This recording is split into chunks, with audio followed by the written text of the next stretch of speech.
Bem-vindo ao nosso podcast Propostas e Respostas de Deus, e hoje vamos finalmente cruzar o Mar Vermelho. Vimos que, além de desejar que os israelitas o reconhecessem, né, a palavra Yadá, o conhecessem, o experimentassem como Deus, Deus gostaria que o faraó e os egípcios também o experimentassem como Deus. Mas o faraó não dobrou o joelho, não topou a parceria com Yahvé, então Deus se volta para o seu povo, né, os descendentes de Abraão, e são eles que vão ter que levar adiante a missão de redimir o mundo, de consertar o mundo. Né? Vamos lá para Êxodo 14, então, de 1 a 4. Na voz tranquila e melodiosa de Patrícia Duboc. Disse o Senhor a Moisés: diga aos israelitas que mudem o rumo e acampem perto de Pi-Hahirote, entre Migdol e o mar. Acampem à beira-mar, de fronte de Baal-Zefon. O faraó pensará que os israelitas estão vagando confusos, cercados pelo deserto. Então endurecerei o coração do faraó e ele os perseguirá. Todavia eu serei glorificado por meio do faraó e de todo o seu exército, e os egípcios saberão que eu sou o Senhor. E assim fizeram os israelitas. Você tem aí uma figurinha, né, um material de apoio desse episódio, que é um mapinha. E quando você olha para esse mapa, você vê a areia por todos os lados. Só tem de verde só aquela região ali, né, de Goshen, onde eles moravam. É muita areia, é muita areia. Goshen era o lugar mais fértil da face da terra, né? A gente já viu isso. E nós vemos também, né, ali à direita, o Mar Vermelho. Mar Vermelho, todos nós já conhecemos o Mar Vermelho, né? Quer dizer, conhecemos pelo mapa, porque acho que ninguém foi lá ainda. Só que há um probleminha de tradução bem pequenininho. Porque se você pegar o hebraico, é simplesmente impossível traduzir assim, e é claro que eu não sou especialista em hebraico, eu estou repetindo o que eu ouvi. Não é? Então, em vez de Mar Vermelho, a palavra original seria Mar de Juncos. Junco? Que será? E sabe o que é um junco? Algum tipo de vegetação? Excelente! É um tipo de vegetação. É um tipo de vegetação que se parece com... Aí já é demais, né? O junco parece uns caniços, sabe? Cana. Parece um caniçozinho que fica na água, que sai da água assim. Uns pequenos caniços, né? Esse é o mar de junco. Se você botar junco, eu descobri isso porque eu sou um profundo conhecedor do Google Imagens. Então coloquei junco lá e vi como é que é um junco. Né? Então você vai encontrar esse lugar aí no mapa que você vê, tem uma área mais pantanosa, circulado aí de vermelho no mapa, né? Essa área meio pantanosa, né? Essa tripinha que fica acima do mar Vermelho mesmo, né? Essa tripinha acima é o Mar de Juncos. Muitos sugerem que o Mar Vermelho costumava ser chamado de Mar de Juncos também, mas possível, mas não há registro disso, né? Nessa questão, muitos acadêmicos já sugeriram ao longo da história e continuam sugerindo que os israelitas não cruzaram exatamente o Mar Vermelho, a parte de baixo, largona, mas o Mar de Juncos, essa tripinha que tem em cima. Isso faria sentido para muitos estudiosos, se você imaginar que não haveria a menor chance daqueles carros de guerra egípcios passarem por uma área pantanosa, né, cheia de juncos. Então, não haveria. E também, você pode... esses partidos acadêmicos, né, também sugerem que a história foi contada assim de uma forma, como diria Tolkien, né, que escreveu O Senhor dos Anéis, boas histórias merecem ser enfeitadas. Né? Então, a história da travessia teria sido enfeitada, eles teriam atravessado ali pelo Mar de Juncos e não pelo Mar Vermelho, e aí o resto, né, das paredes de água, aquilo tudo seria um embelezamento da história. Eu não quero caminhar por esse lado, ainda que o meu lado racional e científico seja atraído por ele, até porque o texto fala literalmente em paredes de água. Né? Então, acredita-se que os israelitas, o que aconteceu aqui? Em vez de ir para o norte, como eles deveriam, né, ali onde seria mais fácil de passar, eles foram para o sul e acamparam perto do mar. Dá para ver aí na figurinha, né? O mar é mais largo perto do sul. O que não faria sentido nenhum, né? A travessia seria bem mais difícil. Então imagine que o faraó está acompanhando. Ele tem lá os batedores dele, aqueles caras que reconhecem, que veem o que os israelitas estão fazendo. E aí esses batedores voltam para o faraó e falam, eles espalharam a farofa, eles erraram. Em vez de ir para o norte, eles foram para o sul, eles estão perdidos. Né? Eles estão perdidos. Porque no norte, nessa área pantanosa, teriam vários pontos que eles poderiam ter cruzado o mar de juncos, né? Que seriam bem mais rasos. Né? Assim como há 19 lugares diferentes onde o Monte Sinai estaria localizado, né, de acordo com os estudiosos, tem 19 teorias de onde ele poderia estar localizado. Também existem muitos pontos onde os israelitas poderiam ter cruzado. Então o faraó, com essa informação de que os israelitas estariam perdidos, diz lá no verso 10 a 12. Ao aproximar-se o faraó, os israelitas olharam e avistaram os egípcios que marchavam na direção deles. E aterrorizados clamaram ao Senhor. Disseram a Moisés: Foi por falta de túmulos no Egito que você nos trouxe para morrermos no deserto?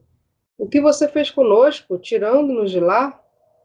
Já lhe tínhamos dito no Egito: Deixe-nos em paz, seremos escravos dos egípcios. Antes ser escravos dos egípcios do que morrer no deserto. Quando você olha aí para essa imagem, dá para entender porque eles pensavam assim, né? O mar de um lado e a areia, né, a perder de vista para o outro lado. Mas vejamos a resposta de Moisés aqui no verso 13 e 14. Moisés respondeu ao povo: Não tenham medo, fiquem firmes e vejam o livramento que o Senhor lhes trará hoje, porque vocês nunca mais verão os egípcios que hoje veem. O Senhor lutará por vocês, tão somente acalmem-se. Então aqui, o que o Senhor pede deles, Moisés pede deles, é só se acalmar, não se desesperar, que não é tão fácil assim, e ficar assistindo. Né? Nesse momento, é só ficar assistindo. Mas no futuro, isso vai mudar. Disse então o Senhor a Moisés: Por que você está clamando a mim? Diga aos israelitas que sigam avante. Erga a sua vara e estenda a mão sobre o mar, e as águas se dividirão para que os israelitas atravessem o mar em terra seca. Então lembra que a vara era um símbolo de poder, né? Então estenda a vara, um símbolo do poder de Deus, né? E ali Arão, um representante ali, né? E Moisés, estenda a vara e aí os israelitas vão passar em terra seca. Vamos seguir aqui com 19. A seguir, o anjo de Deus que ia à frente dos exércitos de Israel retirou-se, colocando-se atrás deles. A coluna de nuvem também saiu da frente deles e se pôs atrás, entre os egípcios e os israelitas. A nuvem trouxe trevas para um e luz para o outro, de modo que os egípcios não puderam aproximar-se dos israelitas durante toda a noite. Então Moisés estendeu a mão sobre o mar, e o Senhor afastou o mar e o tornou em terra seca, com um forte vento oriental que soprou toda aquela noite. As águas se dividiram, e os israelitas atravessaram pelo meio do mar em terra seca, tendo uma parede de água à direita e outra à esquerda. E eles passaram, não é? E aí, depois que eles chegaram na outra margem, como será que eles estavam? Chegaram na outra margem, como será que eles estavam? Viram o exército israelita, egípcio se afogar todo, ser destruído. Como será que estava o espírito deles? Assustados, assim, super animados, mas ao mesmo tempo meio assustados. Que loucura é essa que a gente acabou de ver? Então vamos ver o susto deles lá no verso 20. O que diz aí? Capítulo 15 e 20. Então Miriam, a profetisa, irmã de Arão, pegou um tamborim e todas as mulheres a seguiram, e tocando tamborins e dançando. Olha o susto deles. Estavam animados. Estavam animadíssimos, né? Então, eles fizeram um festão. Chegaram do outro lado, fizeram um festão. Agradeceram a Deus. Moisés ficou tão inspirado. Sabe o que ele fez? Moisés compôs uma música. compôs a canção, salmo, a canção de Moisés, todo mundo inspiradíssimo. Miriam tocando tamborim, as mulheres dançando, tocando, festão, sambão. Sambão do Mar de Juncos, imagina. Era um sambão. Uma grande comemoração, não é? E, de certa forma, merecia, né? A gente vê poucas festas com uma descrição tão comprida, né, tão detalhada como essa, né? Eram raros os momentos que havia uma celebração desse tamanho. Eles estavam juntos, cantando e invocando o nome do Senhor. E da onde vem isso? Né? Em Êxodo 19, a gente não precisa ir lá agora, mas aparece a ideia de que eles seriam um reino de sacerdotes. Né? E nós vemos isso começando a acontecer quando Deus escolhe o seu povo, né, para ser esse reino de sacerdotes. E aqui, os mestres judeus, quando ensinam sobre isso, eles ensinam que para que o reino de Deus possa vir, são necessários 3 elementos. 3 coisas precisam acontecer ao mesmo tempo. Então eles olham para essa narrativa e acreditam que eles encontram os 3 elementos que sempre acontecem quando chega o reino de Deus. O primeiro elemento seria o trabalho do dedo de Deus. Eles veem o dedo de Deus em ação. E você encontra, obviamente, ao longo de Êxodo, isso em várias partes diferentes. Mas, especificamente, ali na 4ª praga, na praga dos piolhos, uma praga inesquecível. Todas foram inesquecíveis, né? Dos piolhos foi inesquecível porque naquela, os magos, os sacerdotes em volta do faraó falam para ele, fala, chefe, é bom a gente continuar nessa guerra não, porque isso é o dedo de Deus. Isso aparece lá na 4ª. É quando os mágicos do Egito meio que jogam a toalha, né? Então você tem aqui uma referência direta, além de inúmeras outras indiretas, onde você vê o dedo de Deus trabalhando. Então, na outra margem, o que acontece aqui pela primeira vez? Os israelitas, como um povo, invocam o nome do Senhor. Né? Juntos, pela primeira vez, né? Celebram e invocam o nome do Senhor como um povo. E o terceiro elemento é o povo respondendo em obediência. Né? Deus dá as direções e o povo responde em obediência. Então, você tem os 3 elementos. O dedo de Deus, o povo invocando o nome do Senhor e a resposta em obediência. Curioso que nem sempre, né, como seguidores de Jesus, nós enxergamos as Escrituras trabalhando desse jeito.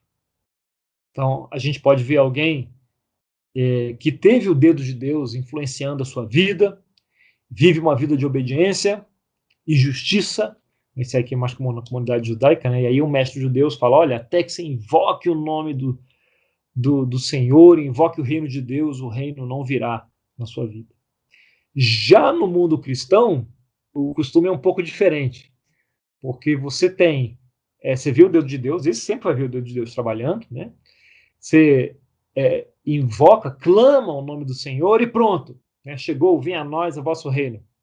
E muitos de nós têm mais dificuldade para responder em obediência, né? E sem obediência também não há vinda do reino de Deus, não há reino de Deus. E aí a gente pergunta, tá bom, beleza, mas Jesus ensinou isso em algum lugar? Há quem diga que sim, né? A exemplo de lá em Lucas 11, 20, diz assim, mas se é pelo dedo de Deus que eu expulso demônios, então chegou a vocês o reino de Deus. Tá bom. E a tal da obediência? Tem nas cartas, mas Jesus? Aí você tem Mateus 7, 21, por exemplo, diz, nem todo aquele que me diz Senhor, Senhor entrará no reino dos céus, mas apenas aquele que faz a vontade do meu Pai que está nos céus. Aí a resposta, em obediência, né? Então, se você não consegue enxergar dessa forma, né, Jesus defendendo isso ou ensinando isso, é normal, pode parecer um salto comprido demais, mas pelo menos veja que Jesus trouxe essas referências que com certeza ele tinha, né, estudando lá com os mestres dele, os mestres judaicos, e ele trouxe para o ensino dele, né, o ensino que ele transmitiu para os seus seguidores. Então, o povo cruzou o Mar Vermelho, E a partir daqui, Deus os guia numa jornada desde o Mar de Juncos até o Monte Sinai. E a tradição nos conta que foram 40 dias, né? Não está no texto diretamente. E nesse percurso, Deus irá testá-los 3 vezes. Segundo a tradição, vai testar o coração, a alma e a força deles, o poder deles. E agora, um parênteses. Porque quando a gente fala em teste, o que vem à sua mente? Você já fez teste, querido? Muitos. Fez teste na faculdade? Sim. Para que servia o teste? Para eu passar de ano. Para você passar de ano. E se você falha... temos aqui um professor, né? Tem um professor Rodrigo Ierre. Professor, nos diga, quando você testa e o cara vai mal, o que acontece com ele? Pode ocorrer uma reprovação. Pode. Então, o teste em si, né, ali nos registros do aluno, ele serve para quê? Avaliar. Serve para avaliar. E aí, com base nessa avaliação, o que vai acontecer com ele? Ele vai conseguir o grau, não, para depois ser aprovado, reprovado, etc. Muito bem, muito obrigado, muito obrigado. Temos um outro professor, esse grupo é cheio de professores, né? Temos outro professor aqui, que é o David. O David é professor de educação física. Tem teste em educação física também, David? Com certeza. Com certeza, né? E aí, tem gente reprovada também, David? Normalmente não, mas acontece. Tem que acontecer um acidente, né, para reprovar a educação física. Muito bem. Ela pode ser reprovada por falta, né? Então, essa é a nossa cultura de testes, né? Para isso. Você é teste, você é aprovado, você é reprovado. Né? Já no Oriente, né, na mente hebraica,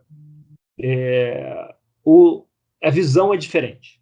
Vamos dar uma olhadinha nessa visão, Deuteronômio 8, no verso 2.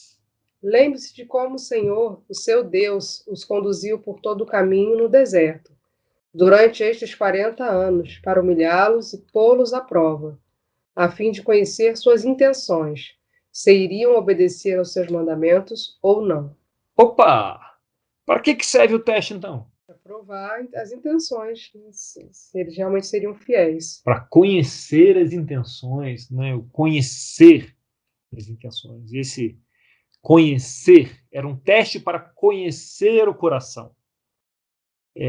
Ainda que, como o Rodrigo até falou, o teste para avaliar, de certa forma tem esse avaliar aí dentro dos testes atuais. Esse teste aqui é um teste para... É mais do que avaliar, é um teste para conhecer, para experimentar o coração. Né? A gente pode até se perguntar, peraí, mas não é Deus? Deus já não conhece os corações? Mas a gente tem o livre-arbítrio, né? Tem mais coisa, né, no coração, do que só o que a gente está pensando ali no momento. Não é? E a palavra do conhecer aqui é a tal da yadá, né? Já falamos algumas vezes. Yadá. Yadá é um conhecer que não é um conhecimento intelectual. Né? Ele tem a ver com experiência. É uma palavra tão ampla que ela é um conhecimento, ela reflete conhecimento íntimo, que até pode ser entendido como um relacionamento sexual, por exemplo. Né? Quando Adão e Eva, e ela concebe e dá à luz a um filho. Né? Então, daquela pegada do hebreu, que tem uma palavra para várias coisas, né? Esse é o Yadá. O Yadá é aquele conhecimento, é um conhecimento experimental. Experimental. Experimental que tem a ver com uma experiência. Tem a ver com a experiência. Pode ser experimental. Nathalie, não precisa editar isso. Deixa a gente descobrir o que é esse Yadá, né? Aquele que você experimenta. Uma coisa é você descrever uma tâmara, né? Outra coisa é você experimentar a tâmara. Não é? O conhecimento muito mais profundo do que é. Já que a gente está falando de Israel, vamos falar de tâmaras aqui. Então, esse experimentar ele tem, uma prova, sem dúvida, mas tem esse lado, né, de uma experiência. Deus quer experimentar o coração deles. E isso tem a ver com a gente também, né? Quando você passa por uma prova, você passou por uma prova na vida, querido? Oxe! Está passando por alguma? Não, imagina. Imagina, né? Saiba que esses testes, essas provas são uma oportunidade de mostrar a Deus o que está no seu coração. de mostrar a sua disposição em obedecer. Não a sua disposição de ser perfeito, porque ninguém é, não é? Mas a sua disposição. Deus, por meio das provas, Deus nos conhece mais. E até de descobrir, compartilhar com Deus aonde você está na sua própria caminhada de crescimento. Né? Pode ser a forma que a gente enfrenta um teste, uma prova, pode ser até um presente que a gente oferece a Deus. E é claro, é também uma oportunidade de aprender uma nova lição de Deus, né? Quando Paulo fala, recebam os sofrimentos como disciplina, não é? A gente também pode usar as provas para aprender de Deus. Então, o que nós temos aqui, né? Vamos lá no Êxodo 15, do 22 ao 26. Depois Moisés conduziu Israel desde o Mar Vermelho até o deserto de Sur. Durante 3 dias caminharam no deserto sem encontrar água. Então chegaram a Mara, mas não puderam beber das águas de lá, porque eram amargas. Esta é a razão por que o lugar chama-se Mara. E o povo começou a reclamar a Moisés, dizendo: Que beberemos? Moisés clamou ao Senhor, e este lhe indicou um arbusto. Ele o lançou na água, e esta se tornou boa. Em Mara, o Senhor lhes deu leis e ordenanças, e os colocou à prova, dizendo-lhes: Se vocês derem atenção ao Senhor, o seu Deus, e fizerem o que ele aprova, se derem ouvidos aos seus mandamentos e obedecerem a todos os seus decretos, não trarei sobre vocês nenhuma das doenças que eu trouxe sobre os egípcios, pois eu sou o Senhor que os cura. Então, segundo os rabis, esse é o primeiro teste do caminho para o Sinai. Deus quer experimentar o que está no coração deles. E olha, há uma diferença entre o coração no grego e o coração do hebraico, né? No hebraico, o coração significa vontade. Ele simboliza a nossa vontade. Então, a mente judaica conecta o coração com a obediência. Então, o fato de você obedecer a Deus está submetendo a sua vontade à vontade de Deus. Isso é um ato de adoração. Então, como que os hebreus adoravam a Deus? Quando eles submetiam a vontade deles à vontade de Deus. Né? Isso era. Povo, viver em adoração. Não é você viver cantando louvores pela rua o tempo todo. Não, viver em adoração é submeter a sua vontade à vontade de Deus, segundo a mente hebraica. Lembrando suavemente que foi a mente hebraica que escreveu a Bíblia, desde Gênesis até Apocalipse. Então, este seria um teste da vontade e da disposição deles, né? De teste do coração, E nós vemos isso lá em Deuteronômio 8, de 1 a 5. Eu vou ler aqui.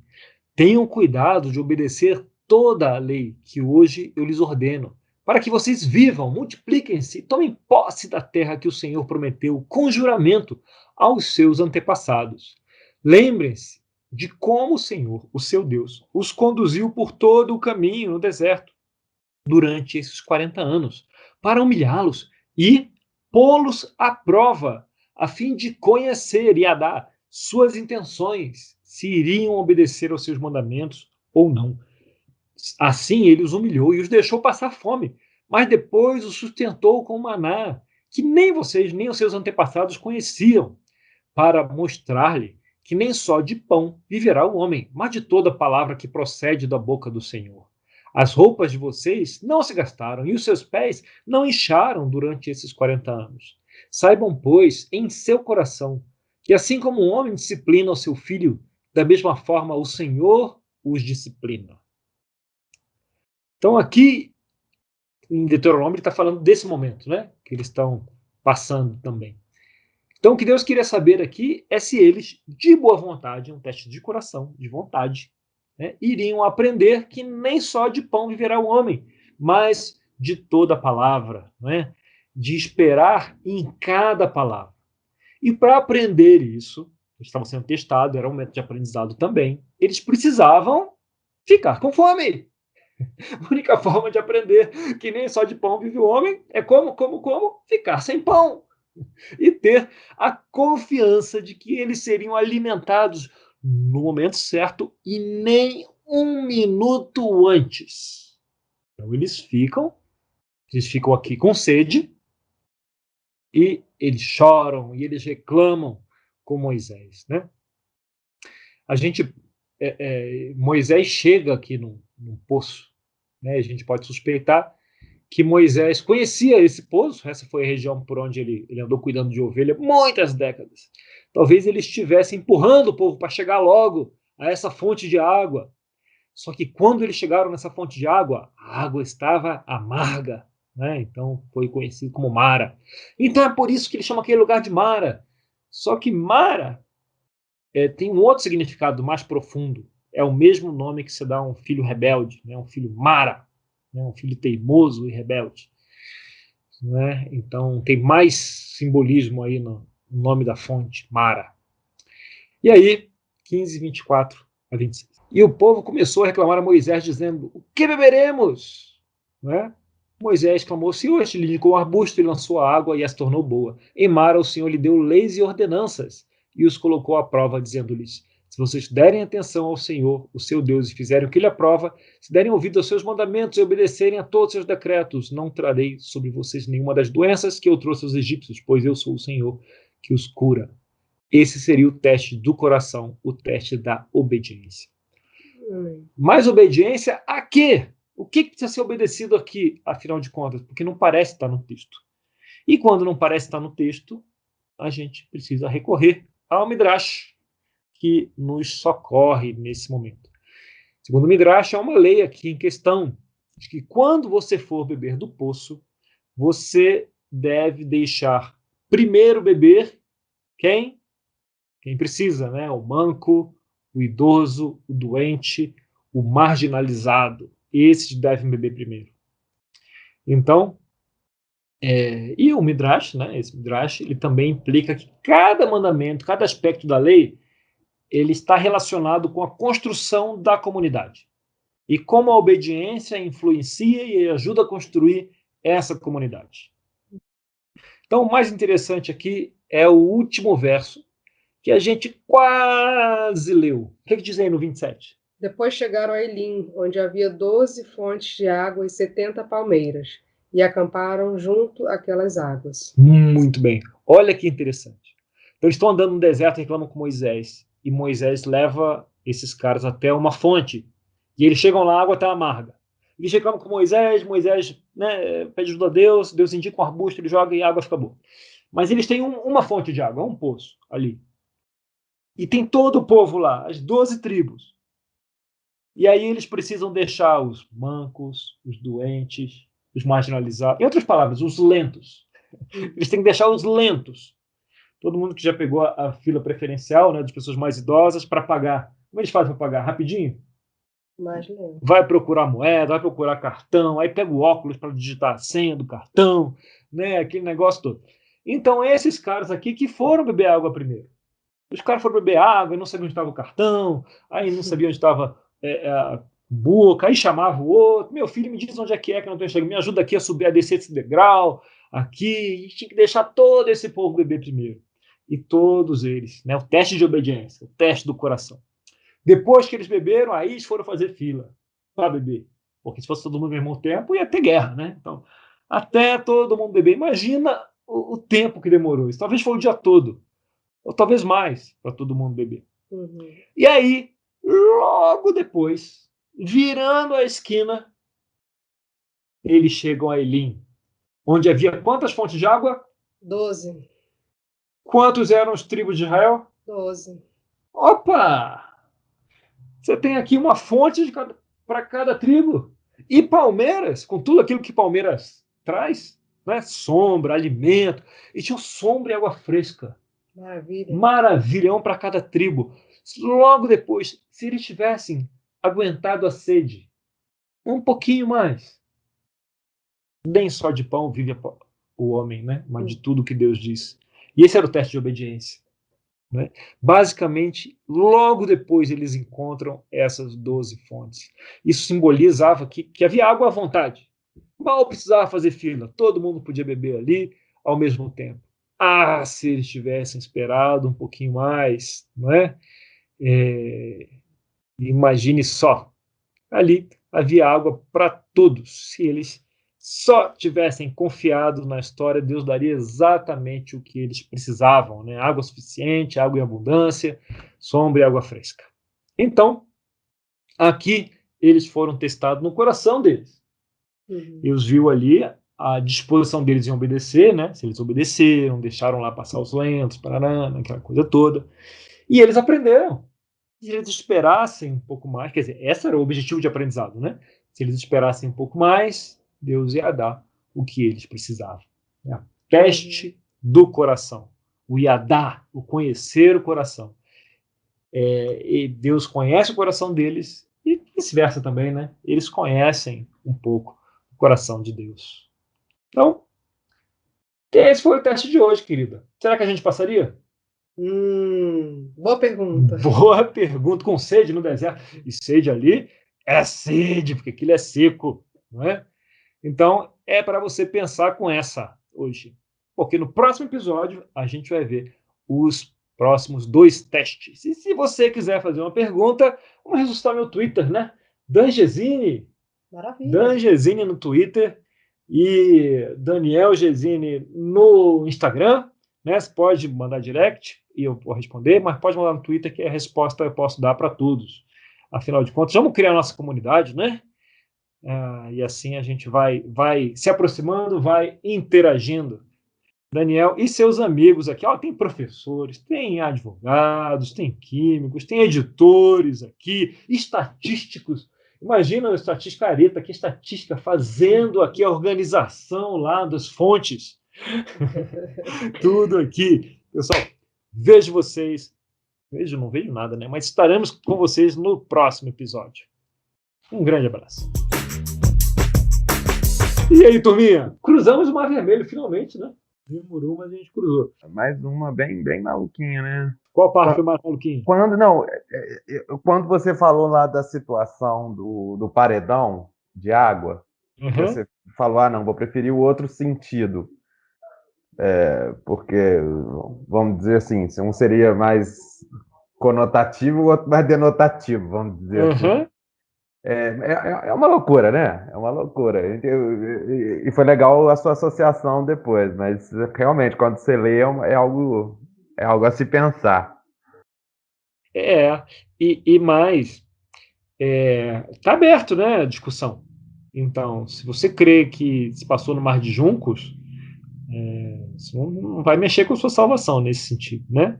Tá. Se você crê que abriu no Mar Vermelho, tudo bem, tinha parede lá. Se você crê que sofreu algum embelezamento, não vamos brigar por causa disso. Não é? Essa é uma daquelas passagens que, pessoalmente, eu não bato o martelo. Falar, foi isso, foi aquilo. Eu não sei. Eu não consigo afirmar, mas eu busco ser fiel ao texto. Realmente, o Mar de Juncos é a parte de cima e era mais raso. Não que fosse fácil passar, mas era menos complicado de passar. E o Mar Vermelho é a parte de baixo, onde era o mar mesmo, né? Então abrir faz mais sentido ali. O texto em si não diz que eles foram para baixo, para o sul ou para o norte, né? Isso também é um pouco da tradição. Mas se eles acamparam perto do mar, do marzão, e não do pântano, então provavelmente foi para o sul, foi mais para baixo. Né? Então, o que levou o batedor, né, o espião egípcio lá, a dizer que eles estavam confusos. Então, muito pano para manga, muito pano para discussão. Não é à toa que estão discutindo isso há 4.000 anos, né? Essa questão aqui. Mas se a gente vai falar, foi isso aqui que aconteceu, tenho certeza. Pessoalmente, eu achei muito interessante a minha visão que eles têm do teste. Né? Para que serve o teste? Eu não havia pensado no teste dessa forma. O teste sempre foi para dizer se eu gostei ou não gostei. Se está bom ou não está. Esse teste no sentido de conhecer, que, aliás, filosoficamente está na base dos nossos testes, né? Você testa para avaliar o conhecimento do aluno e, com base no conhecimento que o aluno conseguiu adquirir, ele está apto a avançar ou precisa ficar, mais uma vez, para adquirir mais conhecimento, até estar apto a avançar. Mas aí, a realidade prática do mundo acabou transformando num passe ou fale. Não, nessa parte do teste aí eu fico pensando no quanto a gente é autocentrado, né? Porque sempre uma questão de... pelo menos quando eu olhava para aquilo assim, eu pensava assim, esses israelitas são tão falhos, porque eles reprovaram nesse teste. Deus os pôs à prova e olha só como eles falharam. Eles falharam durante 40 anos no deserto. E aí eu vendo, né, sobre isso, eu fico me perguntando o quanto, na verdade, o teste é para conhecer a Deus, né? Não é para conhecer, porque Deus já os conhecia, né? E tudo bem que eles entenderam o coração deles um pouco mais, eles conheceram ainda mais Deus. Então, e é sempre quando a gente fala assim, mas o teste é para você mostrar, para você entender como é que é o seu coração. Também, mas é para você ver como Deus cuida de você quando você está com o coração ruim, porque mesmo eles não passando no teste, Deus dá água para eles, que é o Mara, né? Depois ele mostra o que eles ganhariam se eles tivessem resistido, mas ainda assim Deus está cuidando o tempo inteiro. Então como mostra ali, né, quem é esse Deus que eles estão servindo. Deus só é capaz também ele conhece, mas ele só é capaz de experimentar plenamente como vamos reagir, né, quando ele nos testa, vamos dizer assim, né, nos leva a passar por alguma situação e a nossa reação, ele passa a nos conhecer melhor, como a Patrícia falou, né? Temos um livre-arbítrio, como vamos reagir? Isso. A gente vê ao longo das escrituras que muitas figuras históricas aqui reagem como Deus quer, e um número maior ainda não reagem como Deus gostaria que eles reagissem. E alguma dessas figuras, você vê que Deus demonstra a esperança por eles, que eles vão reagir corretamente. E eles passam por provas e muitos deles reagem mal, né, a esse teste. E aí fala, não, isso aqui não dá. Né? Você tem desde os reinos da mão escrevendo na parede, não é, lá de Daniel. Você tem Acabe, muitas vezes o rei Acabe, não é? Você vê uma torcida ali quase, né, para que ele fizesse as coisas certas. E ele pisa na bola vez após vez. Você vê outros reinos de Judá também.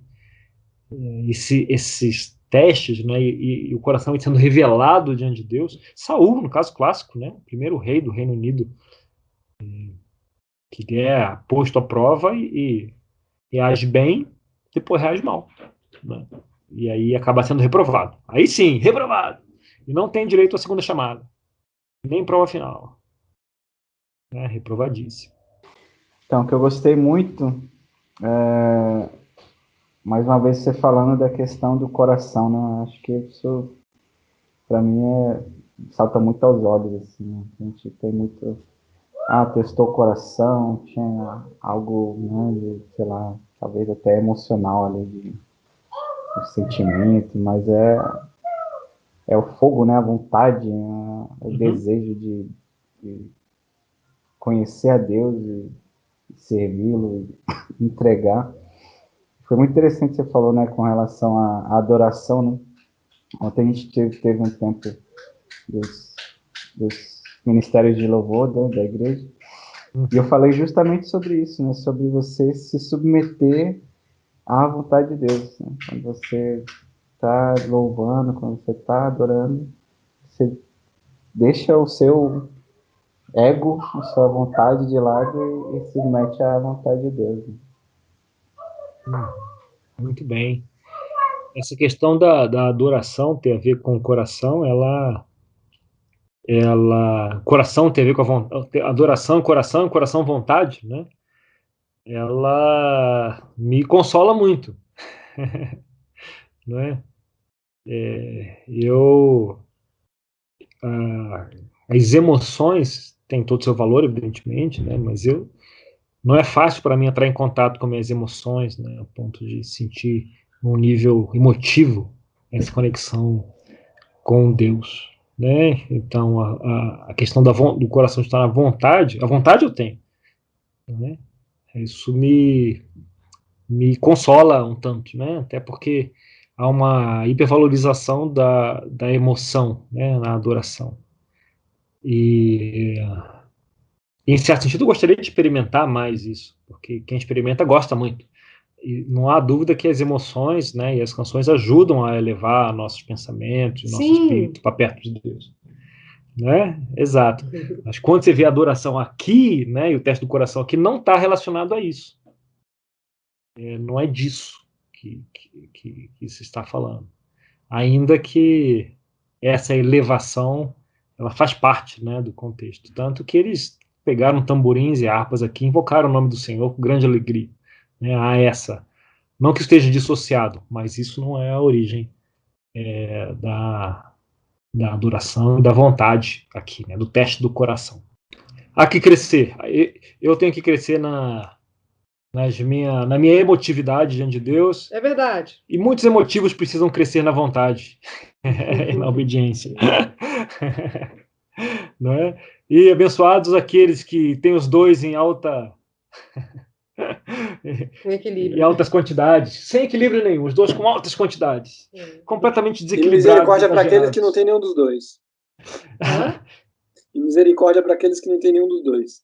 E misericórdia para aqueles que não tem nenhum dos dois, é verdade, né? Dignos de misericórdia. Agora, alguma coisa que eu fiquei pensando muito foi sobre as três coisas necessárias para que se veja o reino de Deus. Porque aquela escritura de Mateus me pegou de jeito. Ela fica ali quando você traz esse ensinamento que é já espalhado, né, pela cultura hebraica. O reino de Deus é algo muito importante, porque sempre o reino de Deus parece um pouco confuso sobre quando ele vai vir, sobre onde ele está, né? Quando eu era criança, eu sempre pensava que era uma coisa que era no céu, e aí quando a gente chegasse no céu ia acontecer, só que é uma parada que já está entre nós, e muitos de vocês estarão vivos quando o reino de Deus chegar. Então o reino de Deus é uma coisa que sempre foi muito confusa para mim. E aí quando você traz que o reino de Deus ele chega depois dessas três etapas, e é justamente quando você responde a obediência, né? Aparece o dedo de Deus. Eu esqueci qual é o segundo, e a gente clama a Deus como Senhor, né? Exato, invoca o nome do Senhor. Invoca o nome do Senhor e responde a obediência, né? Isso me pega, porque enquanto eu não estiver respondendo em obediência, não importa o que aconteça, eu posso estar expulsando demônios que o reino de Deus ainda não está aqui, e a mim não pertence o reino, né? Não adianta clamar, dizer Senhor, Senhor, né? Exatamente. E esse é o tipo da coisa, na minha visão, né? Que eu não, né, até estudar isso, eu nunca tinha visto assim, né? Depois de 20 anos de cristão, nunca tinha percebido essas três coisas. Agora que eu vi, eu não consigo desver. Agora que eu vi que precisa ter exatamente o dedo de Deus trabalhando, invocar o nome do Senhor e responder em obediência, eu não consigo desver. Eu penso nisso, aí eu enxergo essas coisas, né? O chamado da salvação, né? Você vê o dedo de Deus trabalhando, você invoca o nome do Senhor, você responde em obediência, né? Jesus Cristo, né? E esses são os passos da salvação. Então, você enxerga isso no ensino de Jesus, como a gente colocou aqui. Eu imagino que alguns vão ter mais dificuldade de ver, mas depois que eu vi, minha experiência pessoal, eu falo, puxa, realmente, está em todos os lugares isso, né? Esse ensino dos 3 passos para se encontrar, para vir o reino de Deus, né? Em nossas vidas, na nossa comunidade, qualquer lugar, né? Na verdade. Não há esse limite. Quando e aonde, em qualquer lugar, em qualquer quando, em qualquer onde, né? Precisa ter gente e precisa ter Deus, né? Havendo isso, tendo essas 3 coisas, vai vir o reino de Deus. Muito bom. Não havendo mais questões, vamos encerrar a sessão.